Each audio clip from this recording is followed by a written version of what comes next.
राज्यर विभिन्न जिल्लार लगातार वर्षा हेबा फल नदीगुड़िकरे जलस्तर वृद्धि पाइछि।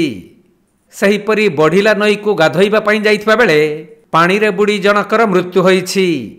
दीर्घ समय परे अग्निशम बाहिनीर कर्मचारी माने खोजाखोजी करी नदी पानीरू मृतदेह उद्धार करिसंती।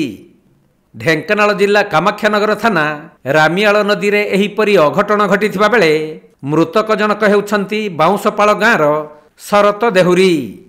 से आज मध्याह्न समय रे रामियाल नदी को गाधोइबा पई जाइथिले।